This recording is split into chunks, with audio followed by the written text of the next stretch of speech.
You're listening to Trek FM. Want to join in the conversation and share your thoughts on this episode? Join the Babel Conference, our listeners' discussion group on Facebook. Just type BABEL into the Facebook search field, and we'll look forward to seeing you there. This is Steve Sansweet of Rancho Obi-Wan, and you're listening to the 602 Club.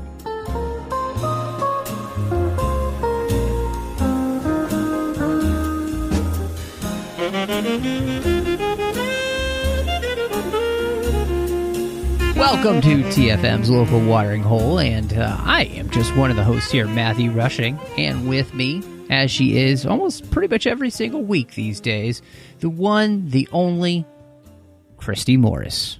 Hello, I am here, ready to talk about some Rambo.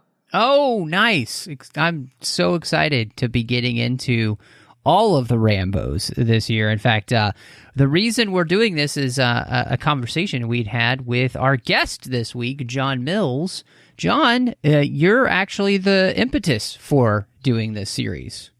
Well, when we get to Rambo 3, we'll know whether to thank me or not, because that's going to be an interesting one. But yeah, you know, I'm glad, I'm thrilled actually, because I love to, you know, I think that the Rambo series has become this sort of strangely forgotten franchise from the 80s. And it was a big deal. He was a big time, you know, Stallone was Rocky and Rambo. Like, he was bigger than life, man. And I think it's great to have any opportunity to talk about the franchise. I like to think of him as the R&R, you know, of entertainment. So, well, we won't talk about Cobra. Let's just all agree about or that. Cliffhanger. Oh, jeez, don't even get me started on that one. Good grief. Ugh. Well, this is going to be so much fun. But before we dive into everything, of course, just a quick reminder, you can find us wherever you get your podcasts, Apple Podcast, Amazon Music, Spotify, all over the place. Make sure you're subscribed so you get the show as soon as it drops.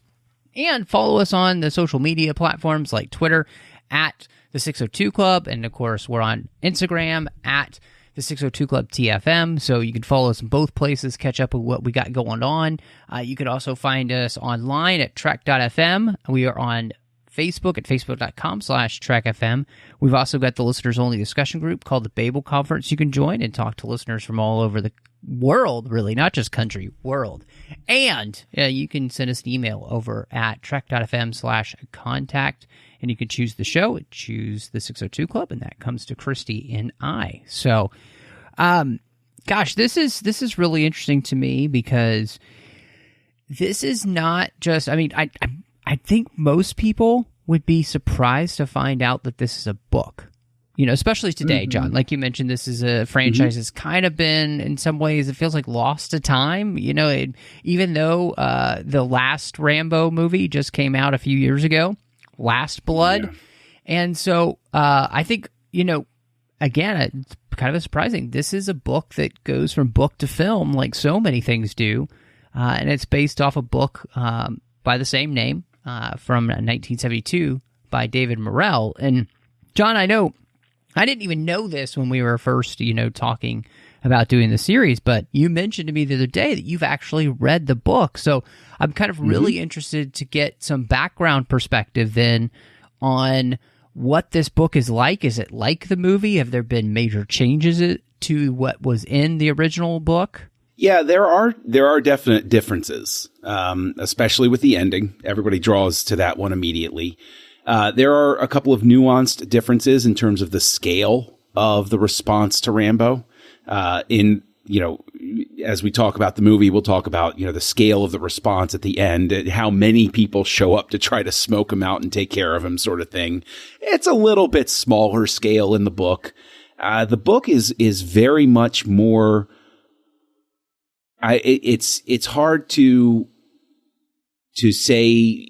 You know, I'm struggling to find the right words, but the book is much more personal. You spend a lot more time in Rambo's head, and when he's facing off against the first batch of people that are chasing him, it's not quite so fantastic. It's not like a whole bunch of really cool cliff jumping stunts and, you know, all of those sorts of things. He's literally out there just slaughtering people.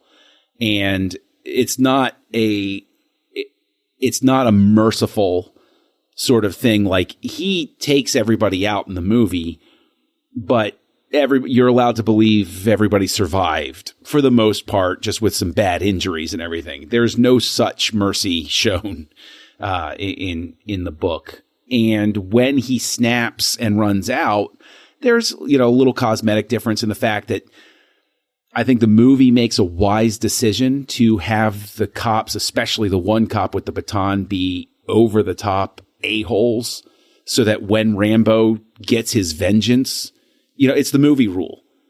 You can't let people feel sympathy really for a guy that's going to die. So you make him as vile as possible, even if what Rambo's doing, you're like, well, that's not ethical or really moral, what's going on. But you've seen this guy and he's a terrible person. So on a lizard brain level, you're sort of like, yeah, okay, kind of asked for it. So in the book as well, when he escapes, he's naked. And what's interesting about the book, because the book was 1972, so this is coming hot off of the Vietnam conflict. And what's really interesting about it is it sits there and it really does go straight to the idea of what has happened to all of these guys that went to war, and really deals with how hard a time they're having, recalibrating to what we would deem normal society. Whereas, the movie just indulges a little bit more of the action hero impulse in the middle third of it. So in the book, he is also a Vietnam vet as well? Yes. Okay. Yeah, and he's the location is different because in the movie, they're off in the mountains and the snow line and everything like that, whereas in the book, he's in Kentucky. Oh, okay. Is where he's going through. So him escaping naked is a little bit like if he had escaped naked in the locale in the movie, it's kind of like, oh, well, he's going to freeze to death. Right. Whereas like, you can sort of see in Kentucky, okay. But, it still very much deals with that same theme of, in the book, I believe Teasel is chief of police, which is a political appointment, as opposed to sheriff, which is an elected appointment typically. So Teasel is, I mean, it's really interesting because the way that Dennehy plays Teasel is pretty spot on, I think, in terms of his temperament to where he is in the book. Teasel is maybe a little bit more of a jerk in the book. That's hard to believe. Yeah, well, I mean, the thing is, it's like, in a sense, Teasel is not a sympathetic character in the movie, but you can sort of tell that he's small town sheriff used to get in his way sort of thing. He's not used to anybody pushing back. And so he's become sort of complacent in how he deals with somebody. And so I think that plays into it. I think Dennehy brings a little bit of overwhelmed sympathy to Teasel, whereas in the book you have none. I didn't, at least. I thought he was just like, oh, wow, Rambo should take this guy out sort of thing. Yeah, that's fascinating. And it's interesting to anytime you read a book and then you see the movie, the differences. And like you mentioned, the idea of really the book gives you that opportunity to spend all that time in what Rambo is actually thinking. And we don't really get that opportunity except for a couple of times. And then, of course, at the very end of the film, where he has his breakdown with Troutman, which really gives you an opportunity to know the psychology of what Rambo's been going through this whole time, And of course, we have the moments where they kind of let you know the triggers that are happening with Rambo as well that kind of lead him to have the flashbacks and everything in the film. So, yeah, talk about trigger warning. Right. Mm-hmm. But, yeah, that's fascinating. And what was interesting to me as we look at the film is that, Stallone has a ton of influence in this film and really influences the way that the book then differs from the movie, especially with its portrayal of Rambo. And for me, that was really fascinating to see, Christy, that, because he gets the role, because of the cachet he has as Rocky, he's able to come in and rewrite the script and make this a much more sympathetic character, and, of course, change the ending as well. Mm-hmm. I think that was the biggest, well, not I think, I had seen that was the biggest difference I had heard about from the book to the movie, was what you mentioned, John, of the ending of, in the book, that Rambo dies, whereas in the movie, Stallone decided to add the ending of him actually surviving, but reluctantly turning himself in with Troutman. And I like that Stallone was allowed to change it that way, because for me, even though I've never read the book, it makes you understand so much more of what goes on in someone's head. The fact that he also, like Troutman said, his only family he had left was each other, was his trainer.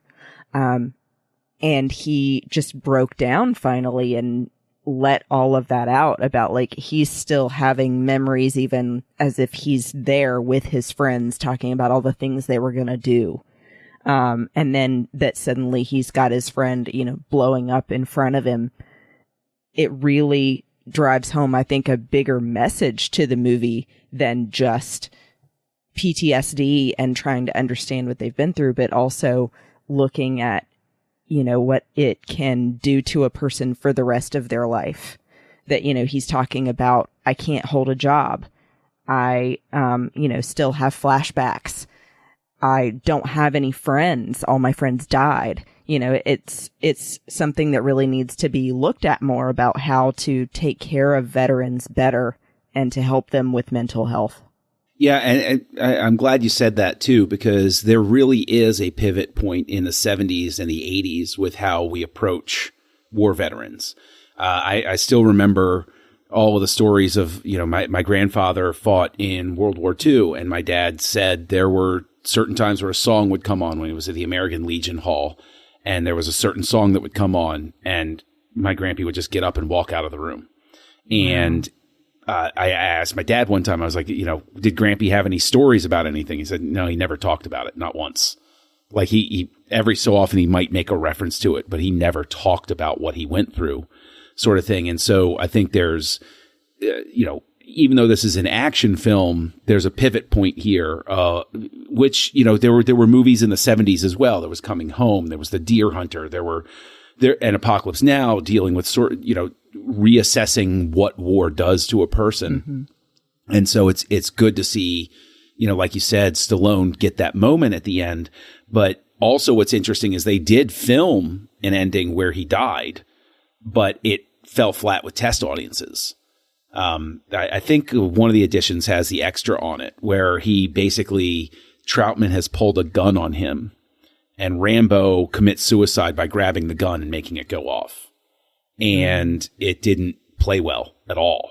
And so that they were then they had the real green light to go ahead and change the ending to everything, which I think really, I do want to ask, Chrissy, since you mentioned, that he survives in the end here.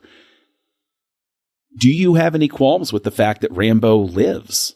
That, you look at everything that Rambo has done and we understand what motivated him to do it, but isn't there a certain sense after a certain point that Rambo has an opportunity to step down and doesn't let it go, and like he didn't need to blow up the whole town, sort of thing? Yeah, I guess I attributed it in my head more to the, temporary insanity plea. Sure. That he just, at this point, had been going so hard for so long in this particular scenario that, he's like wild-eyed by the time Troutman confronts him in the police station. Mm-hmm. I mean, it's Troutman standing there talking and trying to talk him down, and he's still just ready to go, pointing everywhere. Mm-hmm. So that's what I took. That's a really good point. No, that's a really good point. Yeah. On top of that, I'd say, one of the things they do really well is that, like, he even says, you can't just turn it off. You can't, like, these guys have been wound so tight and have been going for so long in the war, and then to come home the way they did and everything.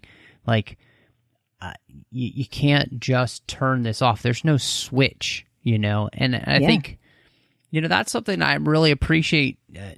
I think Stallone has his finger on the pulse of veterans here in a way that was really important. And I think this is one of the things that, as over the top as Rambo is, as an action film, I think what it does is that it helps us to see, like, the kind of getting at, which is the horrors of war, and especially a war like Vietnam, where these guys, the objective wasn't clear the same way it was in a war like World War II.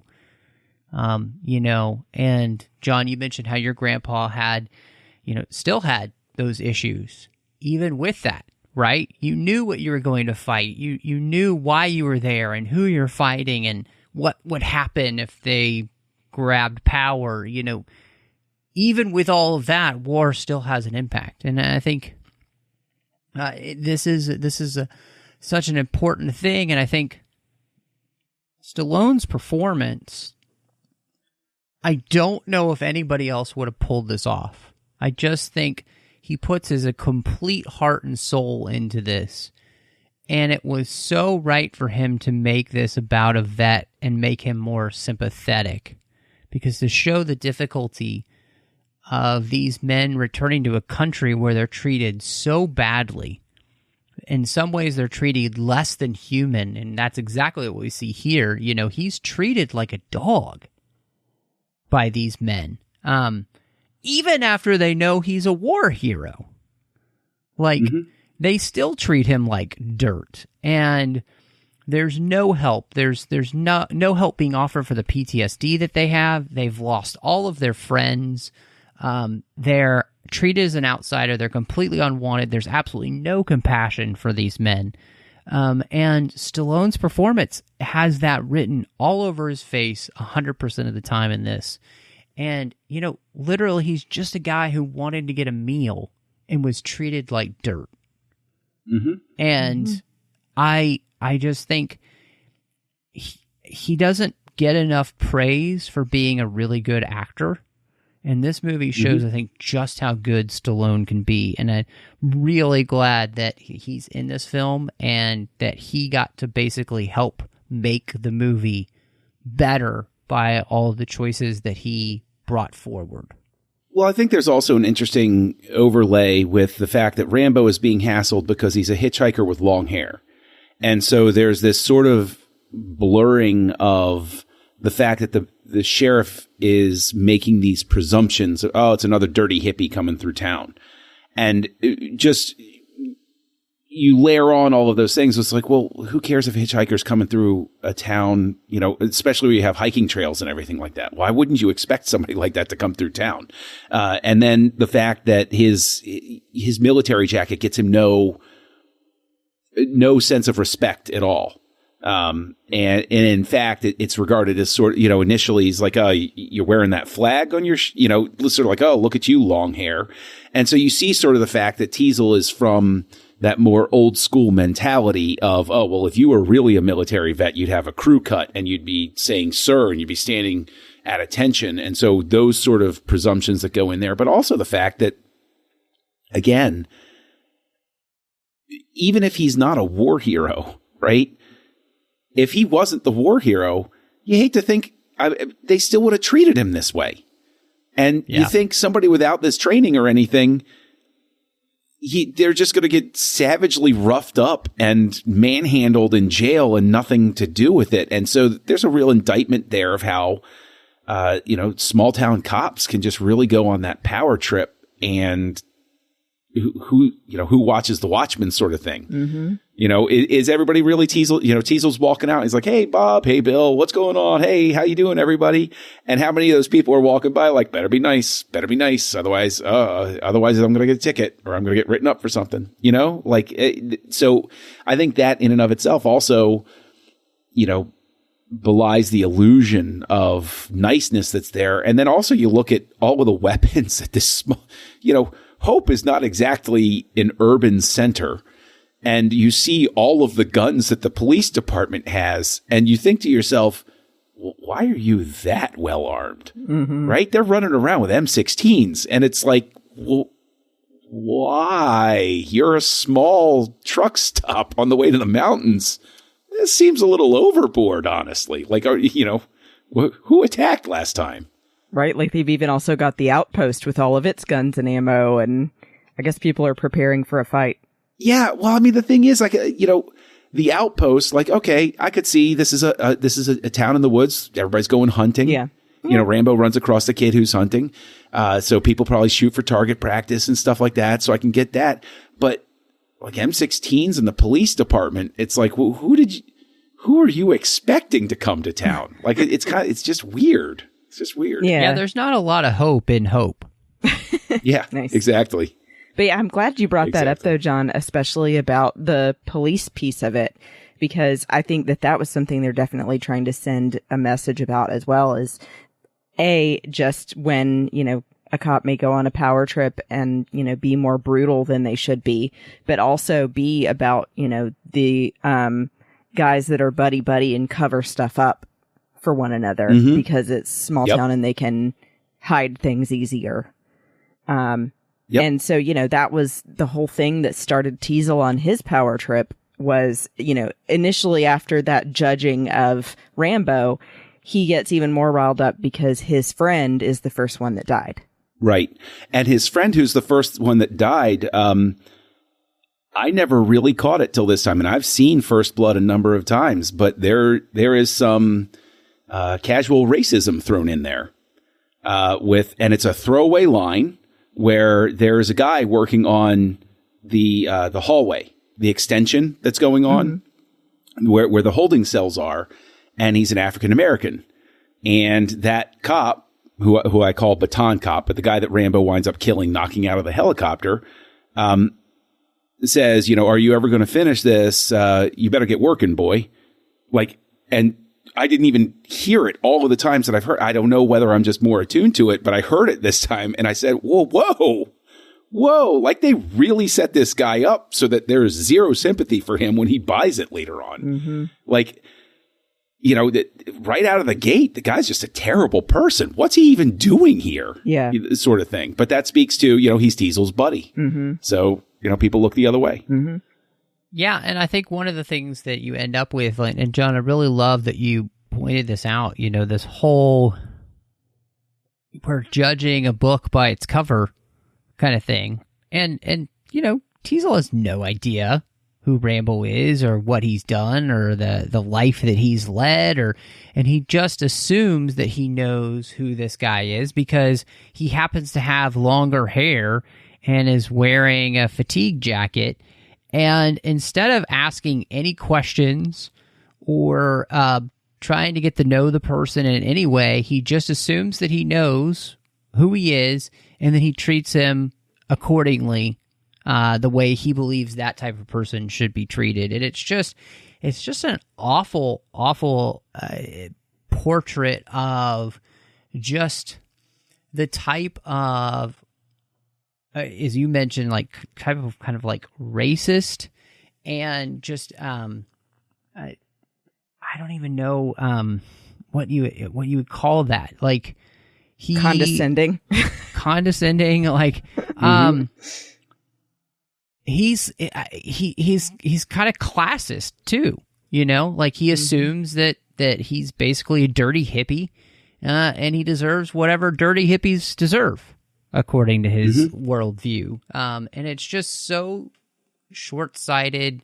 It's very narrow-minded, and it's just disgusting. And I kind of appreciate that, we get this because I think it's just important for us to be able to admit that these type of things do happen, and these type of people do exist, and we need to confront them wherever we find them. And it's what we see in Rambo's reaction. And John, you so rightly pointed this out. Like, you just feel no sympathy for when he finally goes off on these guys because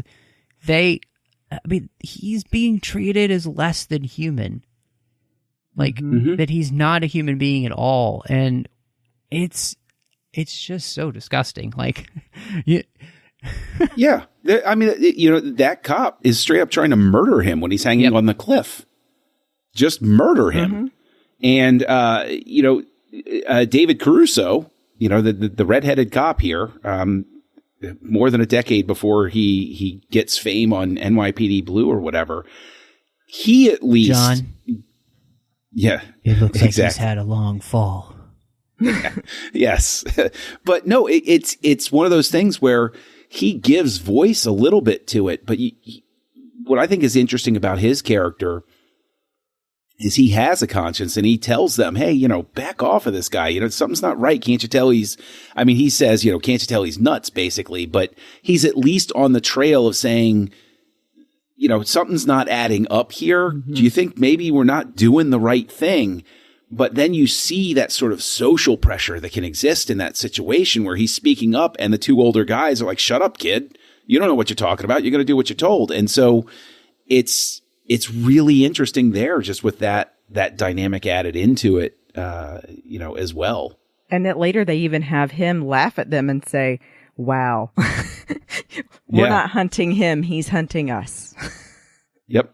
And so you feel a little bit of sympathy when he gets harmed, but not a lot, because it would have been interesting to have his character just not participate and just say, I don't care if you fire me. Just leave. I'm out. Yeah. I'm done. Or it could have been interesting if like he had made the call that led to having Troutman come in.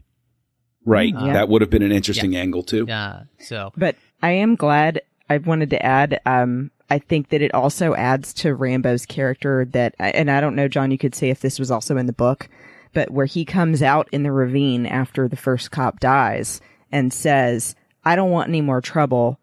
I didn't kill this guy. I don't think that specifically happens. In the book, everything accelerates to the point where Rambo just starts taking them out. It starts raining. Okay. They're completely out of their depth. And so I don't remember the specific sequence. Clearly it's been about a year since I've read the book. What I do remember is that they're all gathered together, in one, and there is at least one cop that's like, this is a bad idea. We got to go home. But Rambo's just, taking them all out. The one thing that does carry over is after he's laid waste to a ton of people, he does trap Teasel and say, back off. You see what I can do. Leave it alone. Let me go. Let me go run off into the woods. And of course, in the book, Teasel doesn't let it go there either, really. Yeah. Okay. Yeah. Can we just talk about the fact that Stallone does his own stunts in this movie? Yeah. Did he do the jump? Yeah. No. I didn't. I feel like watching the extras, he did all of them. Like all the dirt bike stuff? Wow. Yeah, and he did he obviously did the tree too. Well, I didn't know he did that. Like, I knew he had done stunts, but I didn't know that was included. That's amazing. I mean, the one of the makeup things with it too that fascinates me is his cut on his arm. Yeah, how it bleeds so much. Yeah, no, but it pulses the way a human pulse would go, and for the life of me, I can't figure out how did they put, that's incredible makeup that it looks like he really has this huge gash on his arm that he has to sew up and everything. No, he did his own stunts, John. Else. They cut a major artery. Yeah, I hope not. Well, they're professionals. Yeah, they want to bring us heightened realism.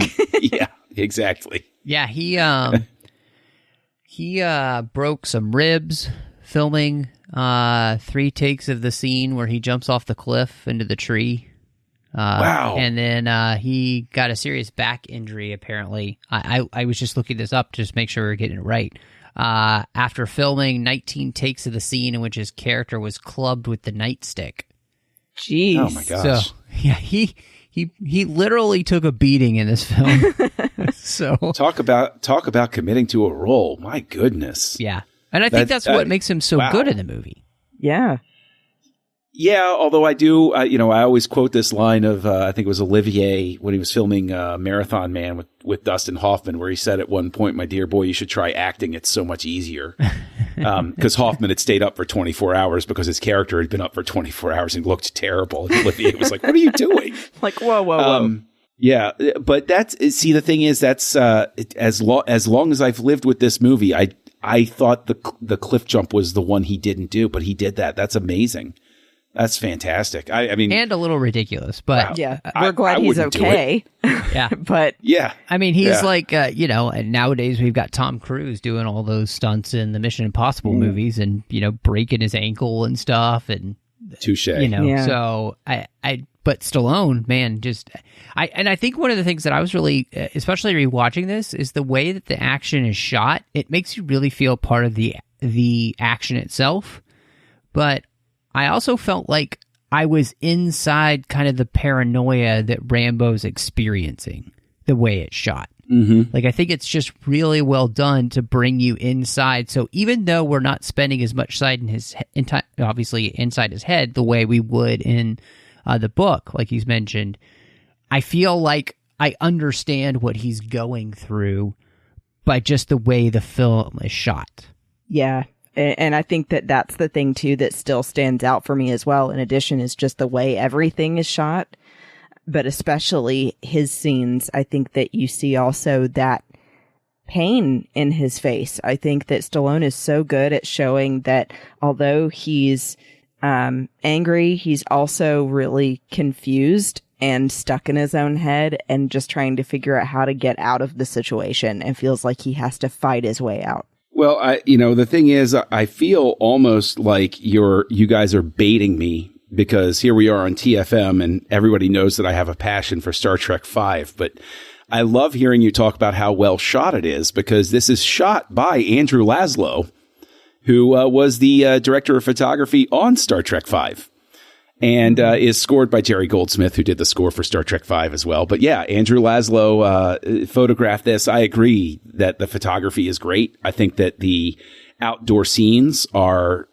pretty exceptional, actually, for where they are and what they're doing.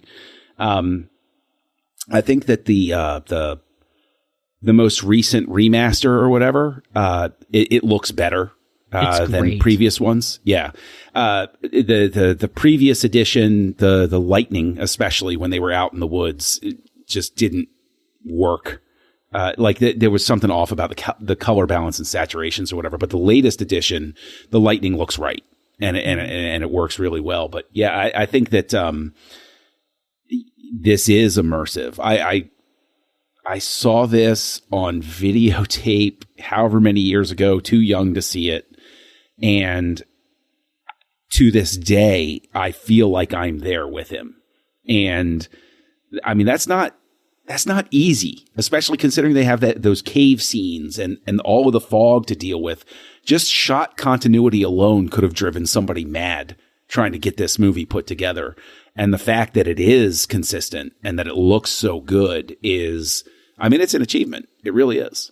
I feel like, we kind of talked around the two main characters beyond Rambo, but I think we really got to get into these actors and Brian Dennehy. He's so good at playing absolute, just like, think of every bad word you can think of in your mind to call a guy being just a complete jerk. That's him in this movie. He's so good at doing it. Like and the fact that they had thought about getting like Gene Hackman or Robert Duvall to play this role, they both turned it down, and I'm so glad they did, because yeah, I think they're great. But Brian Dennehy just brings an absolute passion to playing this dude in a way that makes you firmly believe that he, just deep down in his soul, he's mean and kind of evil. See, I think that there's a dimension to him, and I think that what Dennehy brings to the role is that this is a man out of his depth, even just as a small town sheriff. I think that he is not a good person. I agree. But I think that he's not aware of how wrong he is. Like he's got no perspective on it. And then once he starts to realize he's out of his depth, and Rambo has shown him how far he is out of his depth, then you see that stubbornness. He doesn't want to admit that he's wrong or that he was wrong. Point, yeah.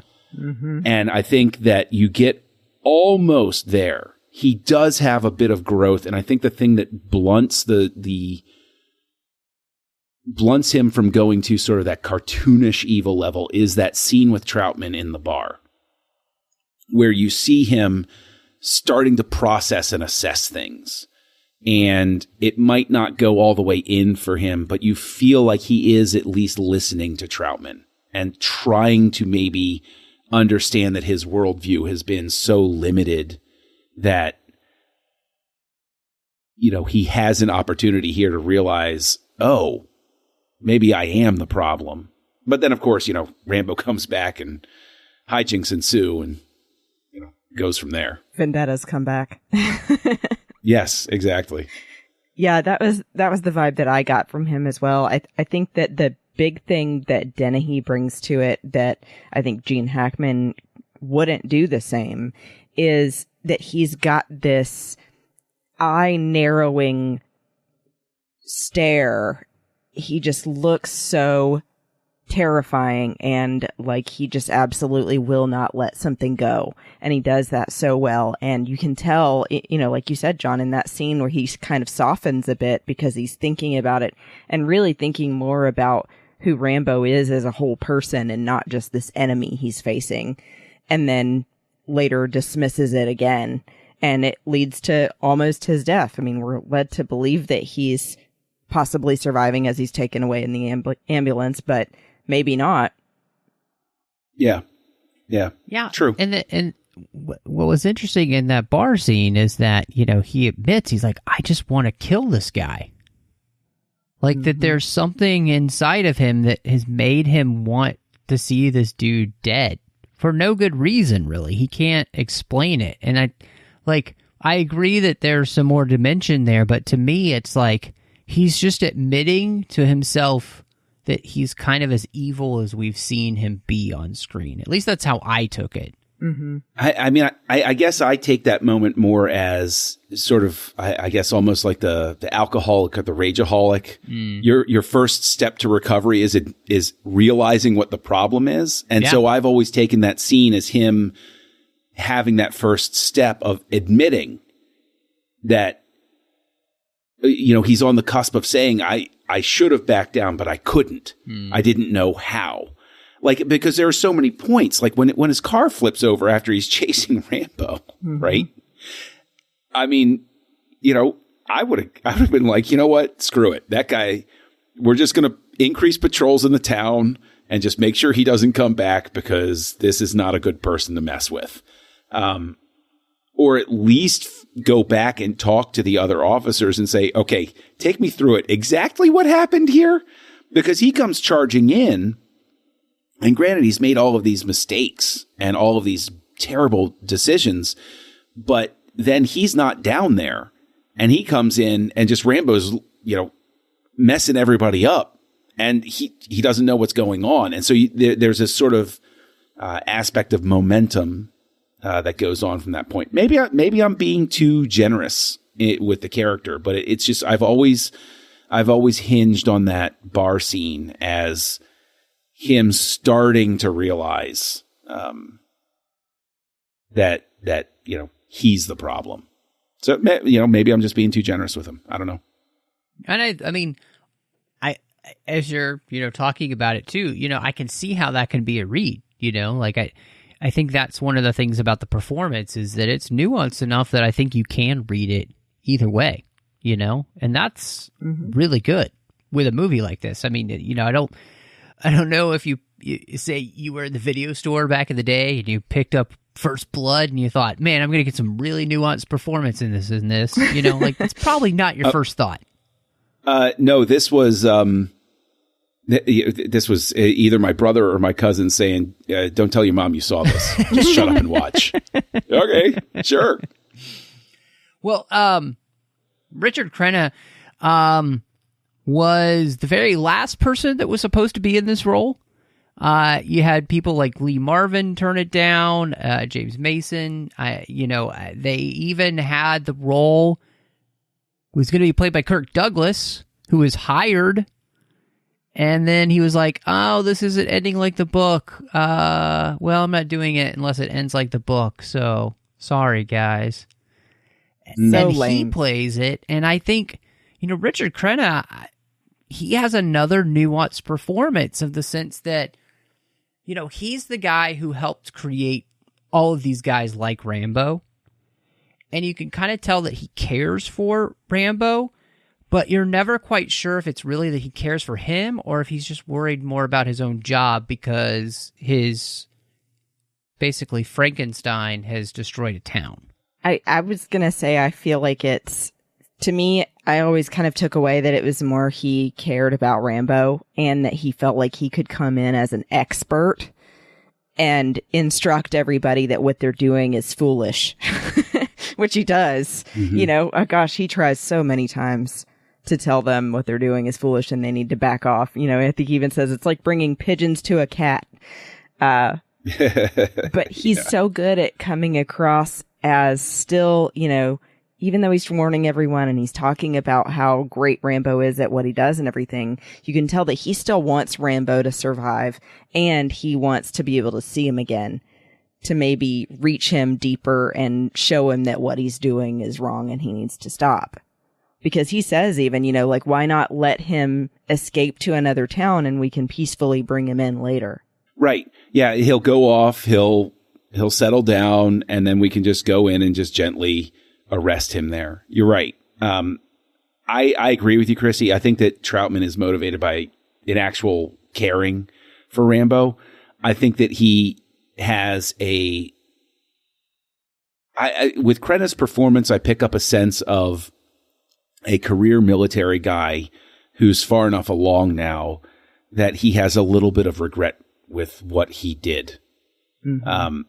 Not so much that he's he views himself, I guess, as the type of person that's going, if you're going to have somebody train these guys, it's better to have somebody like Troutman who still views them as people as opposed to somebody who views them just as killing machines. Troutman's strength here, I think, is that he still sees Rambo as his boy.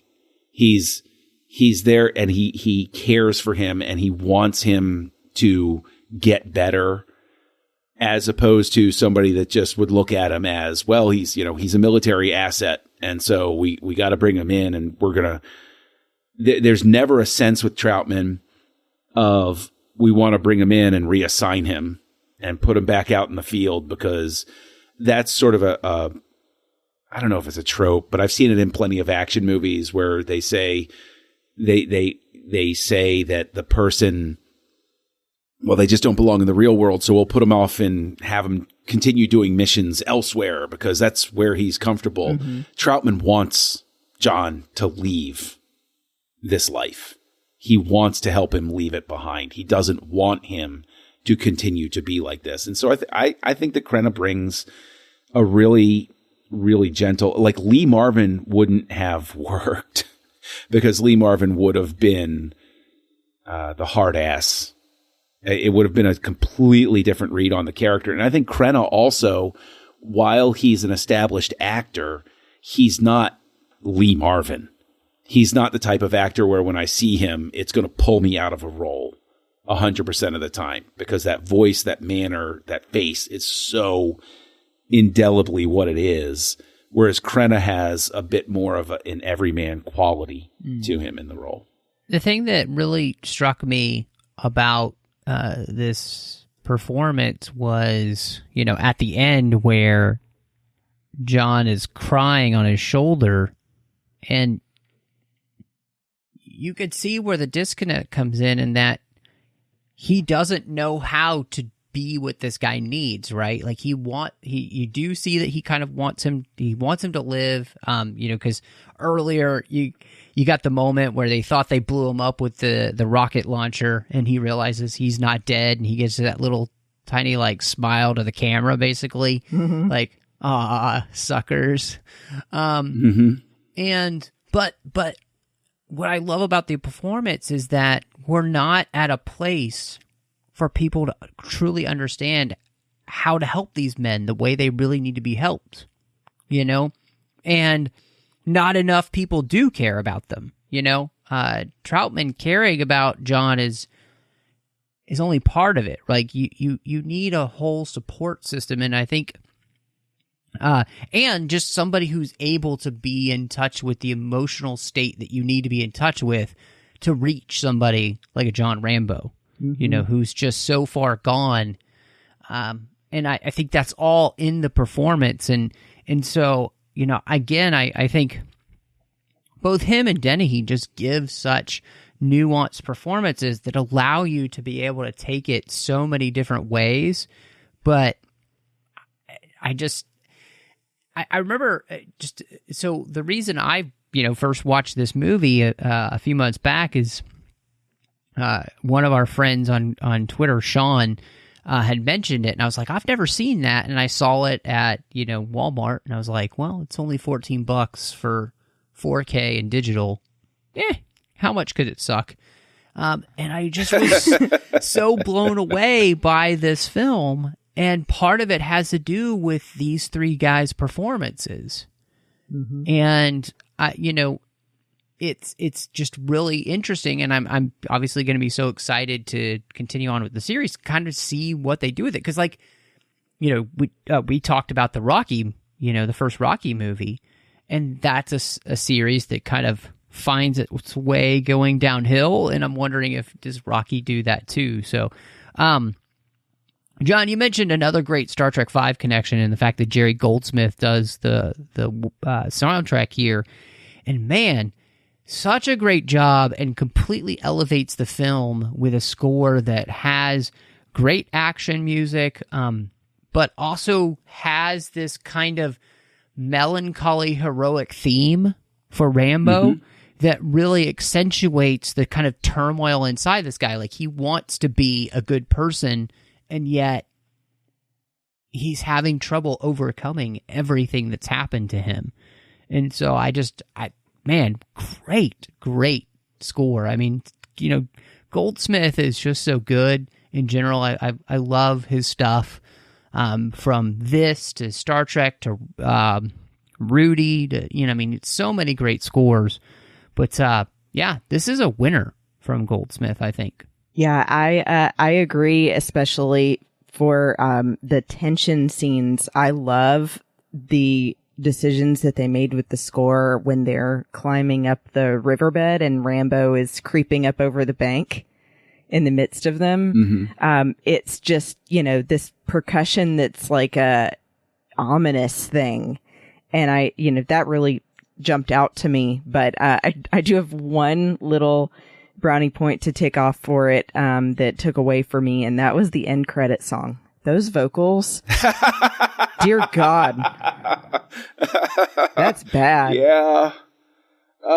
So many of those movies back then, they just have terrible ending songs. Yeah, just take that out.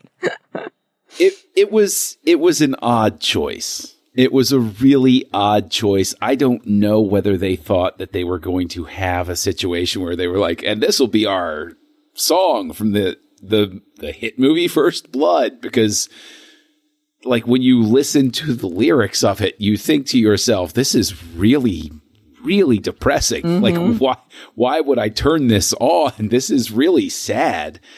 And I guess that's the point, but like what I love most about Goldsmith's score here is that theme has there's this military undertone to it, but that very, like you said, Matt, melancholy through it.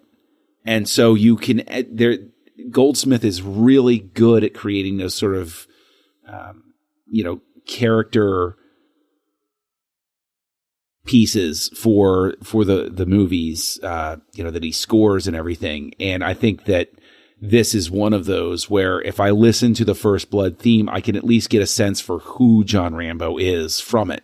And that's not, I mean, that really isn't easy to do. And I think that this is another one of those scores where when people talk about movie scores, they talk about Zimmer, they talk about Williams, they talk about all of these people. But Goldsmith was ridiculous with the boundaries that like he went to and all of the places he explored with his scores.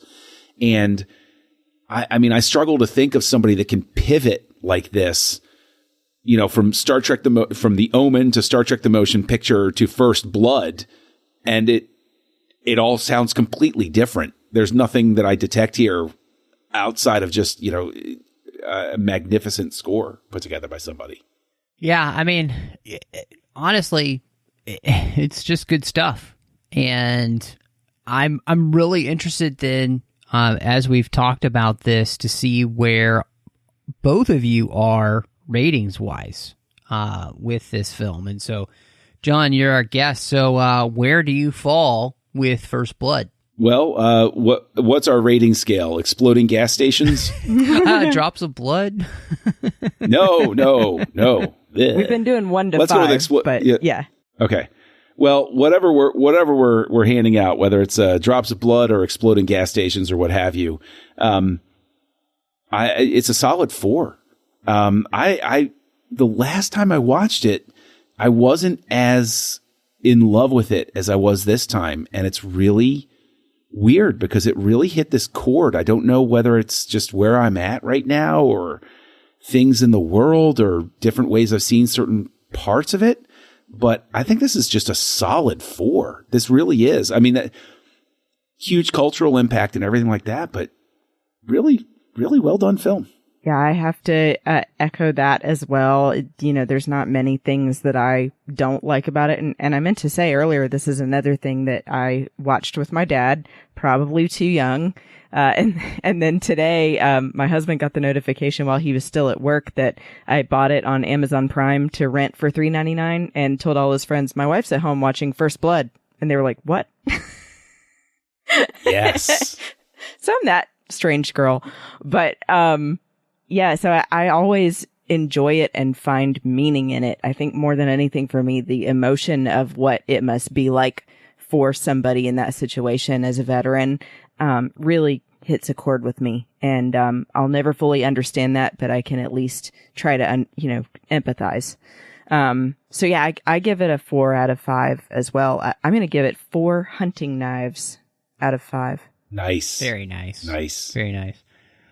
We're all on the same page. Like, I'm right there with you guys at 4. 4 out of 5 compasses on top of the hunting knife, which is really important.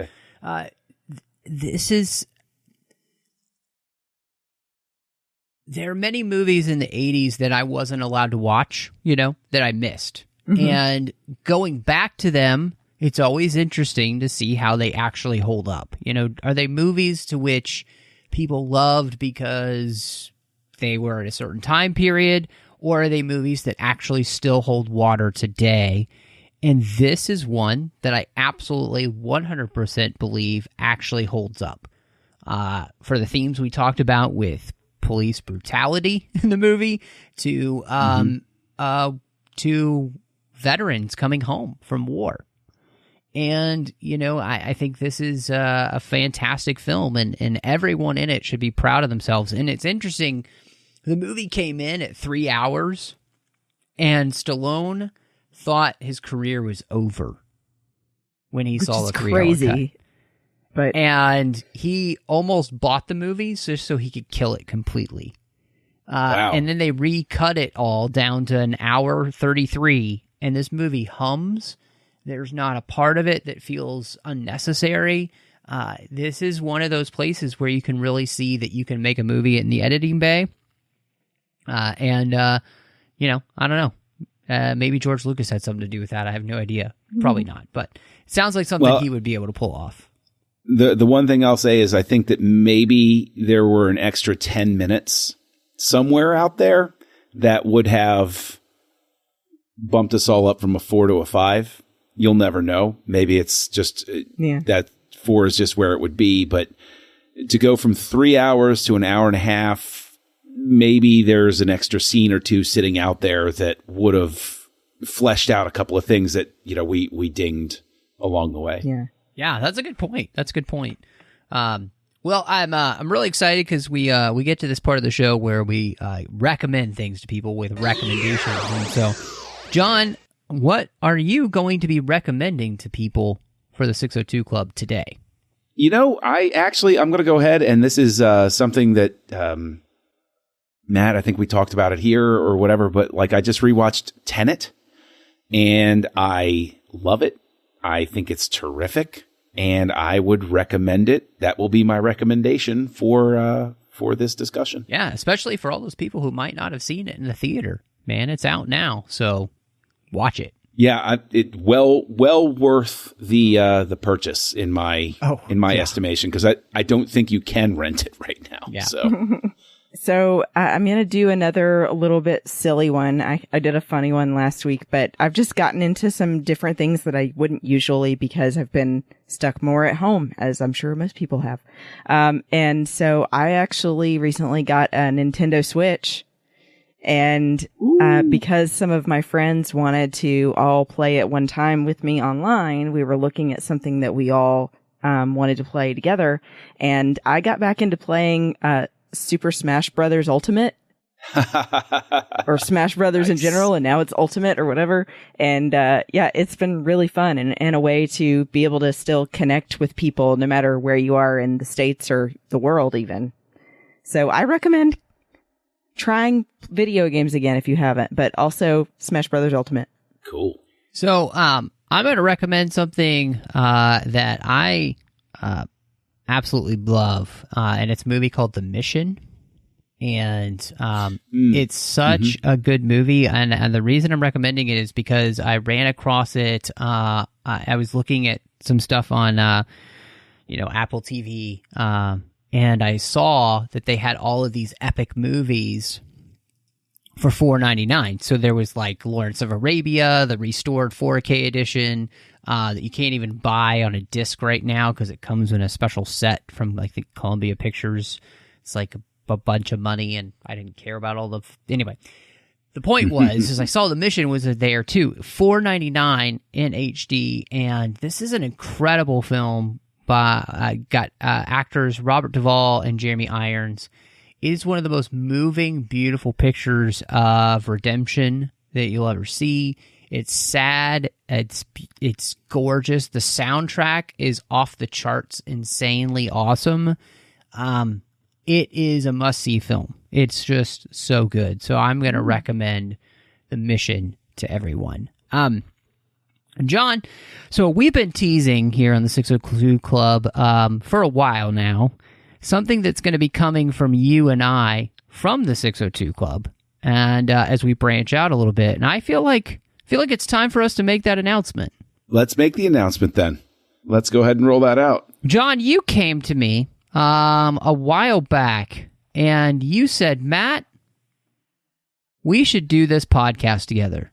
John, what is that podcast? Well, it's going to be called Snyder Cuts, and we are going to walk through the career and the works of Mr. Zack Snyder in celebration of his movies that are coming out, just his cut of Justice League and Army of the Dead. Is that what it's called? Yeah, Army of the Dead. Sorry. But yeah, we're going to go through all the works of Zack Snyder, and we're going to have an interesting time because Matt, you're a fan. I don't hate him, but so we're gonna have some spirited, interesting discussions about movies that tend to get pretty strong reactions out there in the world. So that should be fun. Yeah, and just so you guys know, the way that this podcast is going to be coming to you, since it's linked with and proudly presented by the 602 Club, we're going to be dropping it in this same feed. It's going to have its own bonus label and everything. We're also set it up on the website by itself, so you can kind of find that.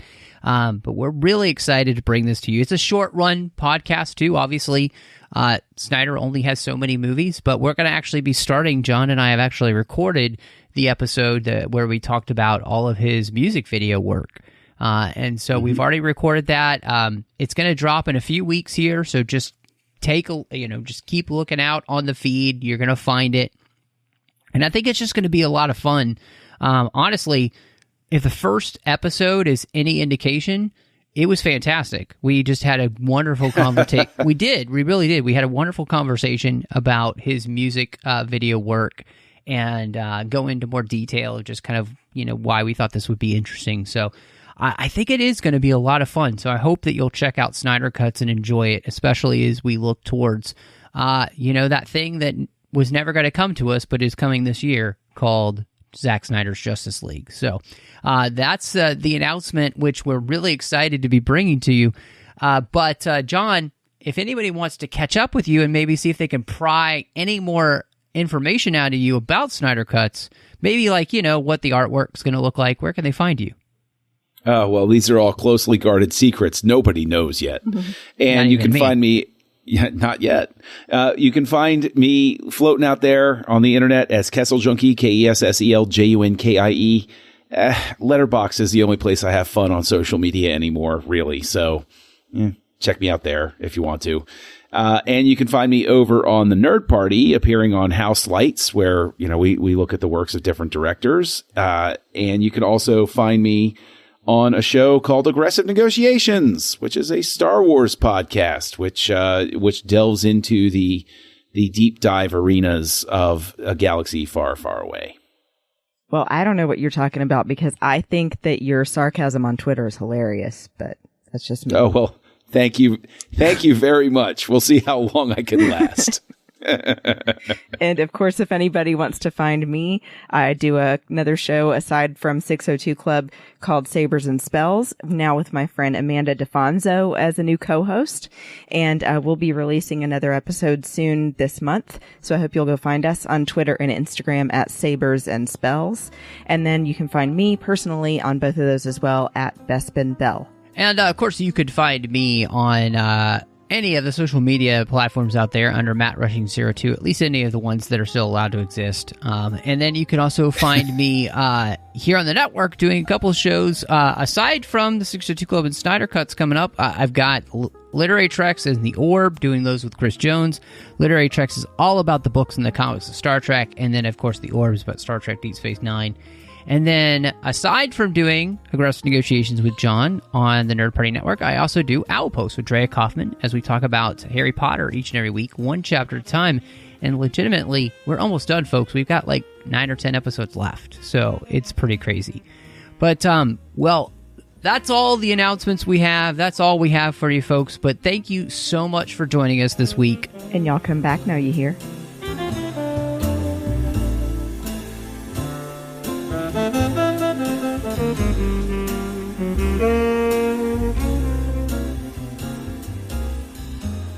Thank you.